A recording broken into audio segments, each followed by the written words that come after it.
우리 오늘 여러분과 함께 나눌 말씀은 지난주에 이어서 계속 예레미야서 2장의 말씀을 함께 보도록 하겠습니다. 4절부터 13절의 말씀인데요. 함께 저랑 한 구절씩 같이 읽도록 할게요. 하나님이 예레미야 선지자를 통해서 지금 이스라엘 백성들에게, 하나님의 백성들에게 말씀하시는 대목이에요. 제가 먼저 4절의 말씀을 읽겠습니다. 야곱의 집아, 이스라엘의 집의 모든 족속들아, 여호와의 말씀을 들으라. 여호와께서 이렇게 말씀하셨다. 너희 조상들이 내게서 무슨 불의함을 찾아냈기에 그들이 나를 떠나 헛된 우상을 따르고 우상처럼 헛되게 됐느냐. 우리를 이집트 땅에서 이끌어내어 광야로, 사막과 협곡의 땅으로, 가뭄과 죽음의 어둠이 드리운 땅으로, 아무도 다니지 않고 아무도 살지 않는 땅으로 인도하신 여호와가 어디 계시냐 하고 그들은 묻지 않았다. 내가 너희를 기름진 땅으로 데려가 그 열매와 좋은 것을 먹게 했다. 그러나 너희는 와서 내 땅을 더럽혔고 내 유산을 혐오스러운 것으로 만들었다. 여호와가 어디 계시냐 하고 제사장들이 묻지 않았고 율법을 취급하는 사람들이 나를 알지 못했고 지도자들이 내게 죄를 저질렀다. 예언자들은 바알의 이름으로 예언하며 헛된 우상들을 추종했다. 그러므로 내가 너희와 다툴 것이다. 또 너희 자손 대대로 다툴 것이다. 여호와의 말이다. 기띔 해변가로 건너가서 보고 게달에 사람을 보내 자세히 살피고 이와 같은 일이 있었는지 알아보라. 어떤 민족이 자기 신들을 신이 아닌 것과 바꾸었느냐. 그런데 내 백성은 그들의 영광을 아무 유익 없는 헛된 우상들과 바꾸었다. 하늘아, 이것으로 인해 소스라치게 놀라라. 몹시 두려워해 황폐해지라. 여호와의 말이라. 같이 읽을까요? 내 백성이 두 가지 악을 저질렀다. 생명수의 원천인 나를 버리고 스스로 물 저장소를 파서 만들었다. 그러나 그것은 물을 담지 못하는 깨진 물 저장소였다. 아멘. 네, 오늘 지난주에 이어서 계속 예레미야의 말씀을 함께 묵상하려고 합니다. 지난주에 예레미야가 활동했던 시기가 언제였는지 제가 말씀드렸어요. 이스라엘이 남유다가 결국 멸망하기까지 5명의 왕을 걸쳐서 그 시간 동안 예레미야가 하나님의 말씀을 전하는 선지자로 사용됐죠. 근데 제가 지난 시간 말씀드렸던 거는 그가 살던 그 시대에 사람들은 예레미야를 좋아하지 않았다라는 말씀을 드렸어요. 그냥 좋아하지 않는 정도가 아니라 그를 죽이고 싶을 만큼 싫어했어요. 그래야 그가 전하는 하나님의 말씀을 듣지 않을 수 있었으니까요. 사람들은 하나님의 말씀을 듣고 싶어 하지 않았어요. 왜냐하면 이미 내가 듣고 싶어하는 소리들이 넘쳐나고 있었거든요. 어떻게 보면은 이 당시가 지금으로부터 2700년 전의 일인데 그때의 세상과 지금 2026년에 우리가 살고 있는 이 세상과 별반 다르지 않은 상황이었구나라고 생각해 볼 수 있는 거죠. 오늘 본문의 말씀은 하나님이 이스라엘에게 소리치고 계신 말씀이에요. 우리는 되게 점잖게 그리고 낮은 톤으로 되게 잠잠히 읽었지만 사실 이 말씀 묵상하다 보면은 정말 그 하나님의 감정과 그 감정에 쌓여 있는 이 말씀을 우리가 느껴볼 수 있는 것이죠. 하나님의 목소리에는 안타까움이 느껴지고요. 또 그 목소리에는 분노도 느껴지고요. 그리고 다시 돌아오라는 그 애절함도 느껴지고요. 그럼에도 결코 포기할 수 없는 하나님의 거룩하심과 공의도 느껴지는 거죠. 오늘 우리가 읽지 않았던 바로 그 전 구절의 말씀을 보면 이런 말씀이 있어요. 여호와께서 말씀하시는 건데 가서 예루살렘 귀에 외치라. 사람들에게 외치라는 거죠. 여호와가 이렇게 말한다. 네가 어릴 적의 헌신과 네 결혼 때의 사랑과 내가 광야 곧 씨 뿌리지 못하는 땅에서 어떻게 나를 따랐는지 내가 기억한다. 이스라엘은 여호와에게 거룩함이요 여호와의 수확 가운데 첫 열매였다. 그것을 삼킨 사람들 모두가 죄를 지었으니 그들 위에 재앙이 임할 것이다. 어려운 말인 것 같은데 쉽게 얘기하면 이렇습니다. 이집트에서 400년간 종으로 노예로 살았던 그 이스라엘 사람들을 하나님이 하나님의 능력으로 구원하셔서 구출해 내셔서 자유인 되게 하셨죠. 하나님이 그 자유인 되게 하신 그 이스라엘 사람들을 바로 하나님이 주신 그 약속의 땅으로 데려가신 것이 아니라 바로 광야로 데려가셔서 40년 동안 하나님의 거룩한 옷을 입는 그 삶의 방식들을 하나님께서 훈련해 주셨어요. 여러분, 그때는 그들에게 터전도 없었고 그들에게 살 집도 없었고 매번 옮겨 다녀야만 하는 그들의 삶이었죠. 그런데 그런 이스라엘 백성들에게 하나님은 영원히 함께 있을 그 가나안이라고 하는 그 땅을 주셨어요.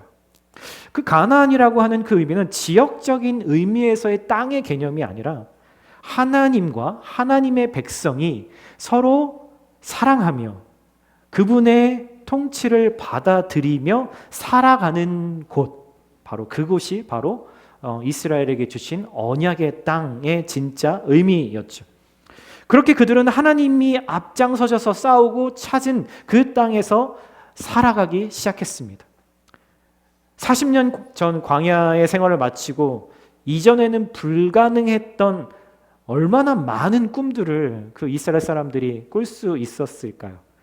마치 아담과 하와가 하나님과 날마다 산책하면서 사랑을 누렸던 그 에덴 동산이 다시 찾아온 것 같은 그런 느낌을 받았을 겁니다. 그 안에서 많은 꿈들을 꿀 수 있었을 거예요. 그런데 그렇게 살아가면서 문제는 다시 불거지기 시작했어요. 오늘 본문의 4절부터 그렇게 이야기를 하죠. 우상을 따르고 우상처럼 너희들이 헛되게 됐다라고 이야기를 하고요. 6절에 보면은 그렇게 인도하신 하나님이 어디 계시냐라고 그들은 어려움 가운데서도 묻지 않았다라고 이야기를 하고 있어요. 한때는 하나님과 결혼한 신부 같은 정말 매일매일 이제 부부 싸움도 하고 이렇게 투닥투닥 거리긴 했었음에도 불구하고 정말 그 둘을 향한 그 언약과 그 사랑들이 있었던 그 광야 시절, 그때를 하나님이 기억하고 계신 거죠. 그리고 하나님은 이러한 하나님의 백성들을 자신이 수확하신 가장 아름다운 첫 열매라고 그렇게 말씀하실 정도였어요. 그런데 그렇게 불렸던 사람들이 이제는 자신을 잃어버린 채, 자신이 누구인지 모른 채 살고 있다라고 하는 거죠. 그들이 자신을 보기에는 가나안 땅에서 모든 것이 풍족해진 그 상황에서 그들이 살면서 그들은 여전히 하나님의 백성이다라고 자신들을 생각했고 하나님을 예배하는 것을 멈추지는 않았어요. 그들은 여전히 율법에 정해진 헌금을 하고 봉사를 하고 때에 맞춰서 절기마다 하나님을 예배드리고 있었기 때문에 하나님이 오늘 하신 이 말씀, 너희들이 어떻게 나를 이렇게 대할 수가 있느냐, 너희들이 어떻게 우상에게 가서 그렇게 나와 함께 우상을 섬길 수가 있느냐라고 하는 그 말씀이 이해되지가 않는 거죠. 아니, 하나님 하라는 대로 다 하고 있구만 뭐가 문제입니까? 하나님 왜 이렇게 화가 있으세요? 저는 도저히 이해가 되지 않네요. 참 마치 이렇게 이야기하고 있는 거예요. 이렇게 말하고 있는 사람들, 아니 하나님의 자녀들에게 하나님은 하나님의 시선에 그들이 어떻게 지금 보이고 있는지를 말씀해 주고 계신 거죠. 그리고 오늘 본문에 우리가 읽었던 본문의 가장 핵심 구절 13절에 이렇게 이야기합니다. 하나님의 말씀이에요. 내 백성이 내 앞에서 두 가지 악을 저질렀다. 두 가지 죄를 저질렀대요. 하나는 생명수의 원천인 나를 버리고, 이게 첫 번째고, 두 번째는 스스로 물 저장소를 파서 만들었다라고 하는 거예요. 자, 우리가 각자가 하나님과 지금 그닥 친밀한 것 같지 않다라고 생각하고 있는 분이 계시다면 여러분, 오늘 이 말씀은 분명히 여러분들 마음 가운데, 저의 마음 가운데 귀 기울여야 할 말씀이에요. 그럼 만약에 우리 삶에 어떤 문제가 생기면 여러분 그 문제의 해결은 어디에서부터 시작될까요? 그 문제가 있다라고 하는 자각에서부터 시작이 되겠죠. 하나님은 하나님의 자녀들의 죄의 모습을 폭로하고 계세요. 첫 번째는 생수의 근원인 나를 버렸다라는 사실이에요. 여기서 생수라고 하는 것은 제가 먹는 우리가 돈 내고 사 먹는 좀 더 깨끗할 것 같은 어떤 그 생수가 아니라 말 그대로 살아있다라는 뜻이잖아요. 살아있는 물이라는 뜻입니다. 조금 더 쉽게 말하면은 물이 살아있으려면 어떻게 해야 되죠? 물이 고여 있으면 안 되고 흘러가야 되겠죠. 제가 어린 시절 저희 아버지랑 등산을 이렇게 많이 다녔었는데 등산을 가다가 이제 한참 한두 시간 올라가다 보면 계곡을 따라서 너무나 깨끗하게 보이는 물이 이렇게 쉼없이 위에서 아래로 흐르는 것을 자주 봤습니다. 그럴 때 저희 아버지께서 가끔씩은 그 물을 손으로 이렇게 담아서 먹기도 하고 이렇게 깨끗한 물을 그냥 먹어도 괜찮다라고 말씀해 주셨던 적이 있어요. 특히나 그 전날이나 최근에 이렇게 비가 많이 왔을 때를 제외하고는 그런 물은 아주 살아있는 물, 깨끗한 물이고 아주 몸에 좋은 물이다라고 말씀해 주셨죠. 근데 오늘 여기 본문에 생명수라고 하는 이 생수와 반대되는 말로 쓰인 단어가 하나 있어요. 그 말은 뭐냐면 여기에서는 물저장소라고 하는 표현인데 개역개정에는 웅덩이라고 표현이 되어 있습니다. 웅덩이가 뭔가요? 요즘 많이 쓰는 말로 고인물이라는 말도 많이 쓰잖아요. 그렇죠? 의미는 좀 다르지만 어쨌든 웅덩이에 있는 물은 고인물이죠. 여러분 물이 흐르지 않는다라는 것은요, 물이 깨끗함을 유지하지 못한다라는 뜻이에요. 그렇죠? 하나님은 마치 이런 분이시라는 거예요. 흐르는 물처럼 우리에게 그리고 모든 만물에게 생명을 주시고 만족을 주시는 분이시다라고 말씀하고 있는 거죠. 그런데 하나님의 자녀들이 그런 하나님을 버렸다라고 이야기를 하고 있는 거예요. 그러니까 더 이상 그들에게는 생명이 딜리버리 되지 않고 있는 거죠. 그때부터 인간은 기쁨이 사라지고 만족이라는 것을 잃어버리게 된 거예요. 그리고 두 번째 하나님이 폭로하시는 죄, 그거는 뭐냐면 물이 없으니까, 생수가 없다 보니까 어떻게 해야 될까요? 스스로 물을 만들어내야 하는 상황에 이르게 된 거죠. 스스로 웅덩이를 팠다라는 사실이 무슨 의미일까요? 여러분 물이라고 하는 것은 근본적으로 어디로부터 오는 거죠? 정수장에서 오나요? 골든오러에서 오나요? 아니죠. 하늘에서 비가 내려야 그 물을 가지고 우리가 마시게 되는 거죠. 그런데 하늘에서 비가 내리는 거는 여러분 우리가 통제할 수 있나요? 우리가 원할 때, 우리가 원하지 않을 때. 지난주에도 비가 되게 많이 왔었잖아요. 비 좀 그만 왔으면 좋겠다라고 생각할 때도 있고, 비가 안 올 때는 비 좀 왔으면 좋겠다라고 생각할 때도 있는 것이죠. 하나님이 하나님의 뜻을 따라서 하나님의 때에 하나님의 방식으로 비를 주세요. 근데 이스라엘 사람들은 그게 싫었던 거예요. 여러분 그게 싫으면 뭘 해야 되죠? 물을 스스로 필요할 때 쓸 수 있도록, 자신이 통제할 수 있도록 웅덩이를 파는 것이죠. 그런데 중요한 사실은 그 웅덩이에 밑이 막혀 있는 것이 아니라 뚫려 있는 웅덩이였다라고 하나님이 이야기를 하시는 거예요. 아무리 내가 열심히 아침 일찍부터 일어나서 밤 늦게까지 노력을 해서 그 물을 얻어서 거기에다가 부은다 해도 그 물을 저장할 수가 없는 상태였다라고 이야기를 하는 거죠. 여러분 이 말이 의미하는 바는 상당히 다양하게 이해될 수 있습니다. 당시의 사람들에게 이 말씀은 어떻게 해석이 되어야 했냐면, 그 당시에 이제 이스라엘이 망할 상황이었기 때문에 국력이 약해져 있었겠죠. 그러니까 주변의 강대국 이집트, 그 당시에 가장 힘이 셌던 아수르, 이 두 나라의 힘을 빌려서 자신 스스로의 안정과 평안을 지키려고 했던 것을 지금 하나님이 빗대어서 얘기해주고 계신 거예요.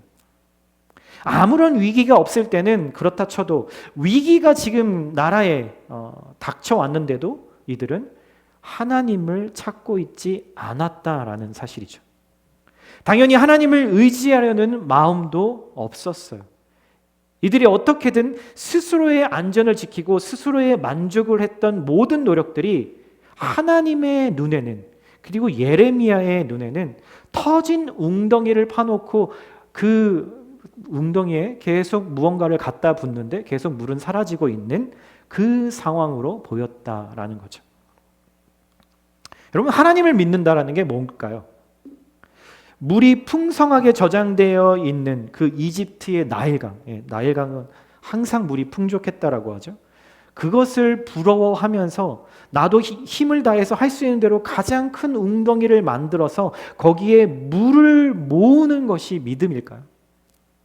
아니면 사방을 둘러봐도 물 한 뼘만큼도 보이지 않는 곳에서 구약의 말씀처럼 반석을 쳐서라도, 바위를 쳐서 물을 내어주시는 그 하나님을 의지하고 신뢰하는 것이 믿음일까요? 너무 쉬운 질문을 여러분들에게 드렸을 거예요. 이 질문에 답을 모르는 사람은 없을 겁니다. 근데 중요한 것은 문제의 답은 알지만 실제 내 삶에서 그 답을 선택하지 않는다라는 게 치명적인 어려움이라는 거죠. 여러분, 당시에 이스라엘 사람들, 하나님의 자녀, 하나님의 백성이라고 스스로 정의했던 사람들, 그들은 그 가나안 그 넓은 땅에 고을마다, 마을마다, 빌리지마다 우상이 하나씩 있을 정도로, 그러니까 정말 수백, 수천 개의 마을들이 있었는데 그 정도로 우상이 많았다라고 이야기를 하죠.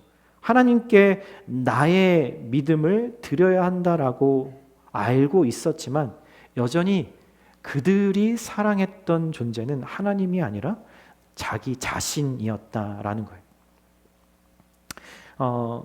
옛날 이야기를, 저의 경험을 한 가지 얘기해 드리면, 지금 우리가 드리고 있는 이 예배 유튜브를 통해서 생중계, 라이브로 방송이 되고 있습니다. 그렇죠? 코로나를 지나면서 우리처럼 이렇게 작은 교회들도 모두 다 예배를 온라인으로 동시에 방송으로 내보내고 있어요. 코로나가 한창일 때는 이렇게라도 예배를 각자의 집에서, 각자의 일터에서 드릴 수 있다는 것만으로도 너무너무 감사했었죠. 제가 청년 시절에 우리 교회 금요 예배 같은 그런 예배에서 찬양팀으로 섬겼을 때가 있었습니다. 막 2000년 새해가 되었던 그때였던 것 같은데, 그때 제가 섬기던 그 교회에서 인터넷 방송이라는 걸 처음 시작했어요. 인터넷 방송, 특히 교회에서 하는 인터넷 방송의 가장 핵심 컨텐츠가 뭘까요?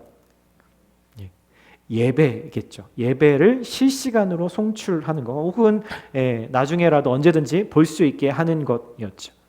예배가 이제 그냥 오프라인에서 드려지는 어떤 그런 공간의 의미에서 확장되면서 온라인이라는 영역까지 확장되면서 많은 것들의 변화가 필요했어요. 예를 들면, 그렇죠. 영상에서는 실수가 없어야 되니까요.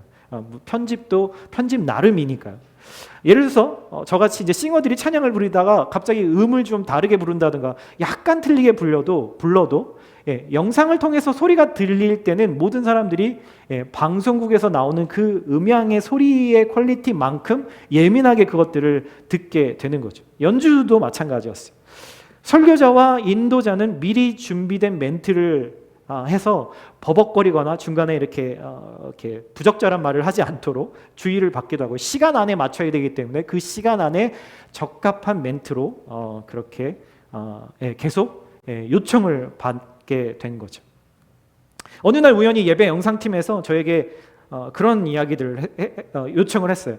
찬양을 부르다가 다른 싱어들이 손을 들고 이렇게 막 찬양을 하게 되면 우리 형제님도 같이 손을 들고 찬양해 주면 안 되겠냐고, 이렇게 그런 이야기를 들었어요. 그게 그림이 좋다라는 말이었죠.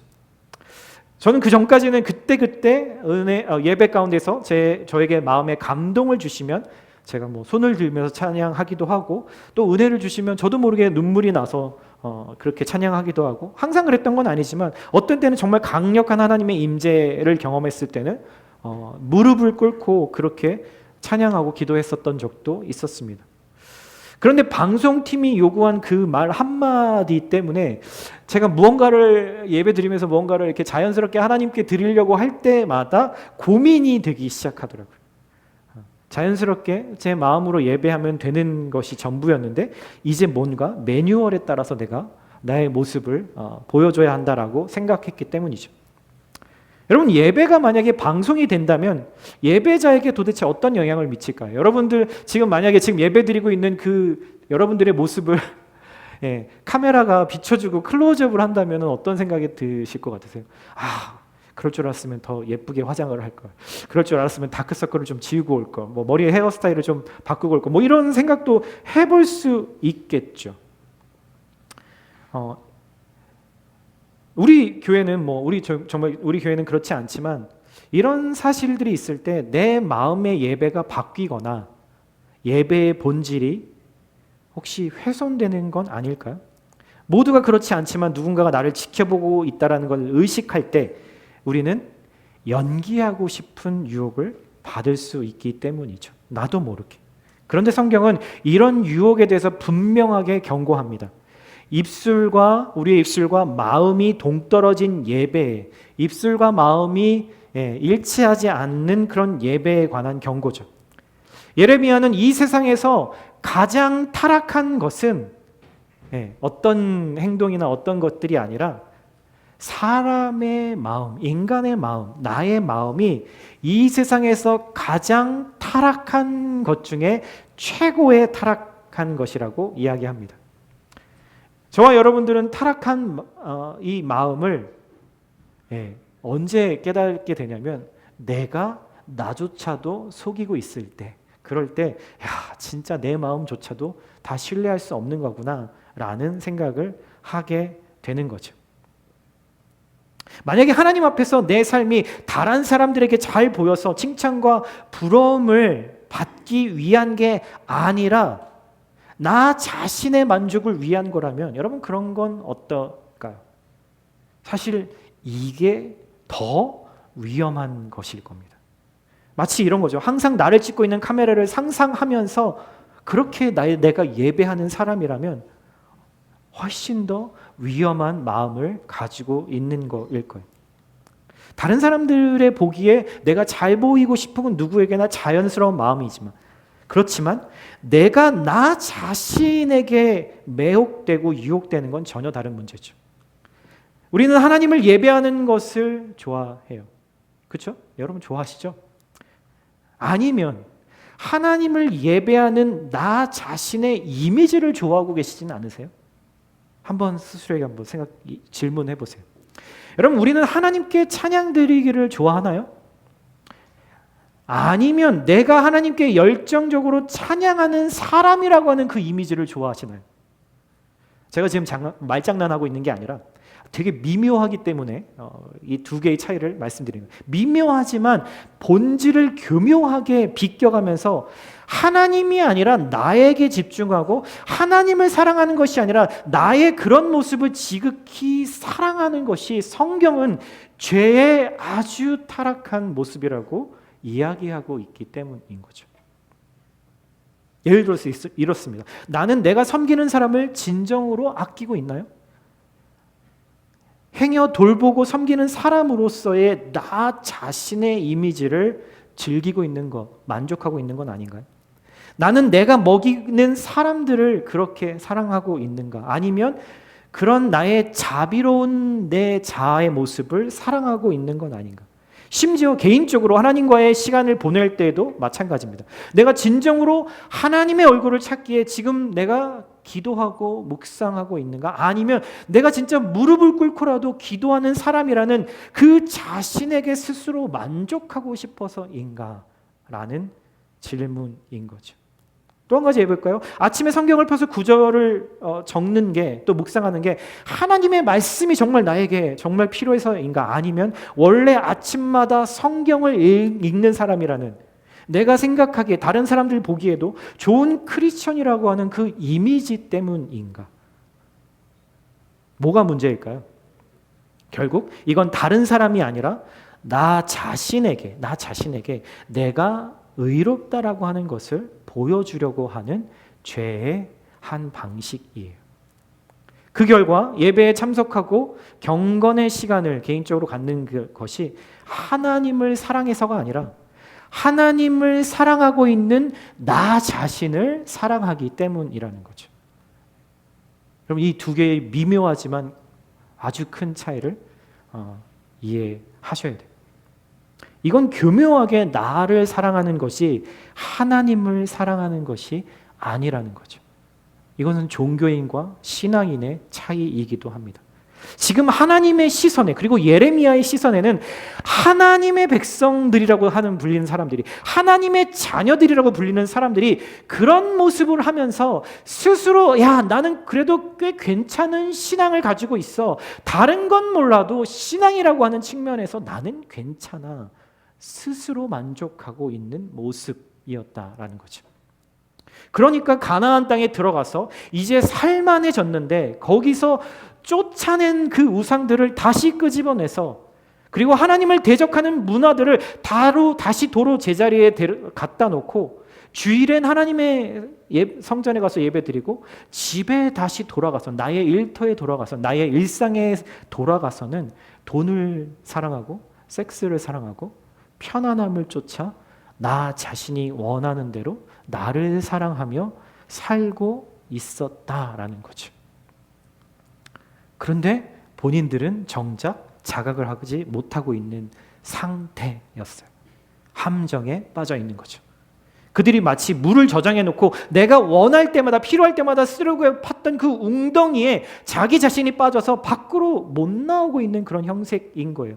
결국 그 웅덩이 안에 조금이라도 남아있는 그 더러워진 물에 만족하면서 결코 해결되지 않는 그 갈증을 계속 느끼면서 끊임없이 그 안에서만 인생을 또 기쁨을 또 만족을 찾고 있는 것이죠. 여러분, 이것은 영적인 삶에서 가장 눈에 띄지 않는 함정이에요.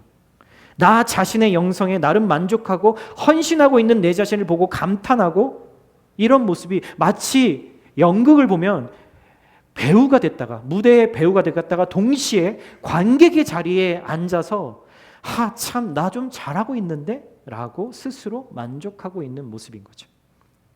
그래서 이 세상에서 가장 타락한 것이 자신의 마음마저도 속이면서 자신을 지극히도 사랑하는, 연민하는 인간의 마음, 그것을 예레미야는 하나님의 말씀을 통해 고발하고 있는 거죠.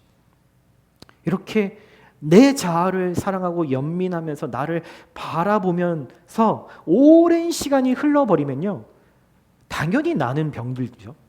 그리고 내 가족도, 내 자녀도, 내 주변에 있는 사람들도 병들게 전염시킨다는데 가장 큰 위험성이 있는 거예요.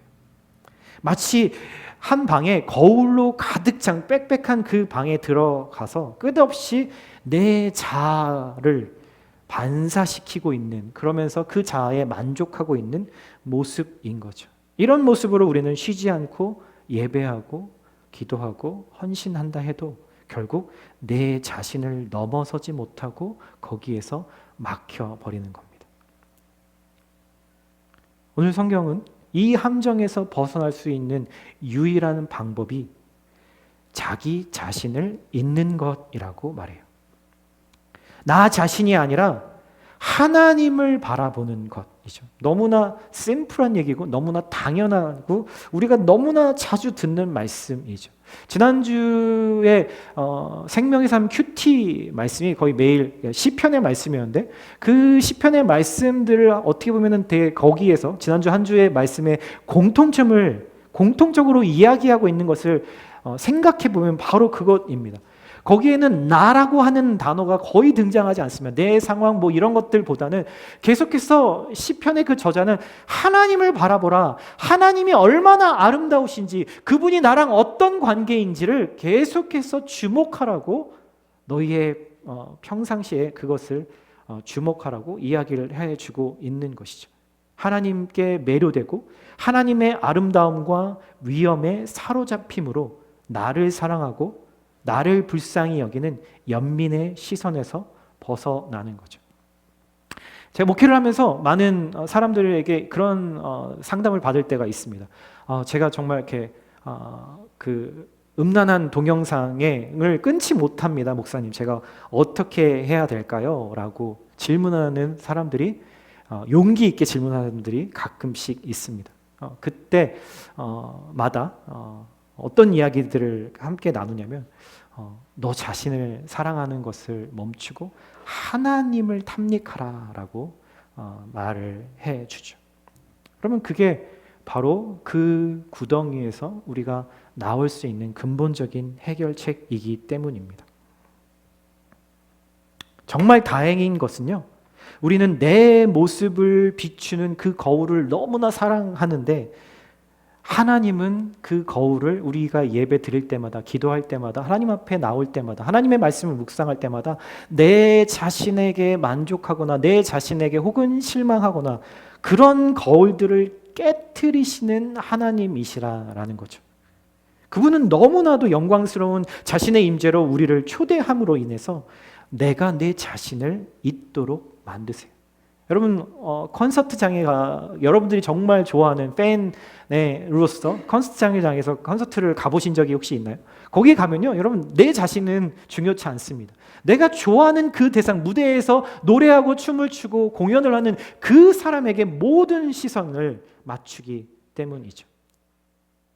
여러분, 우리가 진정으로 하나님을 만나려면, 그리고 그 하나님으로 인해서 진짜 내 삶이 변화받으려면, 그리고 내 안에 그분의 기쁨으로 정말 살아있는 생수로 충만해지려면 성경은 내 자신을 잊어야 된다라고 말씀하세요.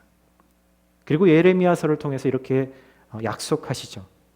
우리가 온 마음을 다해서 하나님을 찾으면 반드시 그 하나님을 찾을 것이고 그 안에서 결국 내 자신을 찾게 될 거다라고 이야기를 합니다. 사랑하는 형제자매 여러분, 결국 내가 원하는 건 그분을 예배하고 있는 착한 혹은 신앙 좋은 내 모습이 아니라 오로지 그분을 예배하는 것 그 자체여야 해요. 기쁨과 만족은 나에게서 오는 것이 아니라 하나님이 나에게 주시는 것이기 때문이죠. 그때 내가 스스로 판 웅덩이에서 허우적대는 나를 구원하시는 예수님을 우리는 만나게 되는 것이죠. 우리가 더 이상 나의 못난 모습이건 혹은 나의 아름다운 모습이건 그것에 취해서 나를 너무나 사랑함으로 인해서 끊임없이 나를 정당화하는 것들, 변명들, 그것들로 나를 바라보는 것이 아니라 하나님의 말씀이 내 삶과 너무나 거리가 멀다 하더라도 하나님 앞에 나아가면 그분은 나의 그 갭을 예수님의 공의로, 예수님의 은혜로, 예수님의 십자가의 보혈로 그것을 메꾸어 주시는 분이시라는 거죠. 그리고 나서 내 자신을 바라보면 내가 얼마나 하나님 앞에 사랑받는 존재인지, 그렇지만 얼마나 내가 하나님 앞에 연약한 존재인지, 하나님의 그 생수가 없다면 나는 어떻게 해도 살 수 없는 존재라는 것을 우리는 매일 매 순간 깨닫고 경험하고 인정하게 될 것입니다. 사랑하는 형제자매 여러분, 주님을 바라봅시다. 내 자신을 바라보지 말고 또 사람을 의지하지 않고 하나님의 도우심과 은혜를 구하시는 저와 여러분 되시기를 예수님의 이름으로 축복합니다. 아멘.